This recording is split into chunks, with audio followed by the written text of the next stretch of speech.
All right, guys, I got a whole vlog for you today. This is the 12th hole at Riverway. A little bit of a beast of a hole, 440 into the wind with out of bounds all up the left and a bunch of moguls on the right.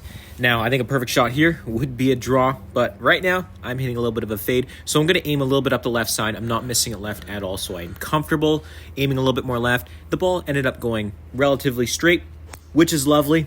The tee shot here is the hardest part of this hole. Now, it was about like, I think a 260 carry to the bunker on the right, so I don't even have to worry about that if I go a little bit right. This is the important part of the video. Now, the X is where the pin is, right? I got 150. That's a perfect 9-iron right now. But notice where the pin is. It's the narrowest part of the green. So if I miss it a little bit left, a little bit right, it's gonna go in the rough and I'm gonna have to get up and down. So what I'm gonna do, I'm gonna hit a pitching wedge instead, which goes about like 143, 144.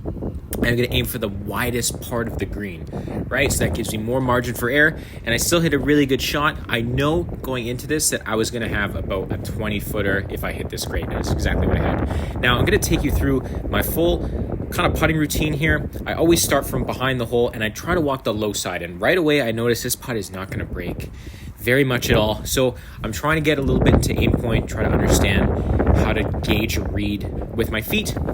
Still didn't really get much. So I think if anything, it's going a little bit right to left. So I'm going to walk on the low side here, trying to get a visual of if it's going to break at all. Just making sure the pin is good because it's a little windy. And if I'm going to hit the pin, it's not going to go in all the time, right? I usually pull the pin, but for the sake of the video, I'm going to keep it in. Now, again, I do a full 360 of the hole, right? I go behind.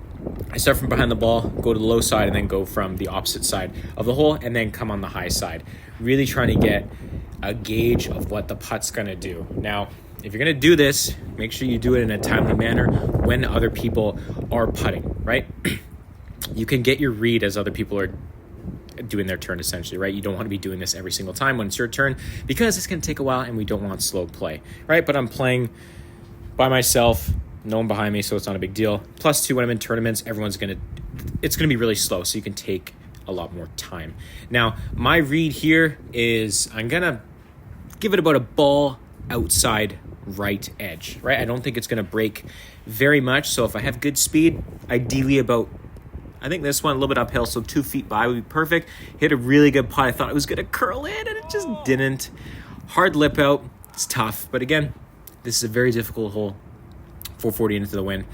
So I'll take a par all day, every day. If you guys like these more in-depth videos away from my Instagram, let me know. Give a subscribe, give a like. It means a lot to me. So I'll see you guys next time. Cheers.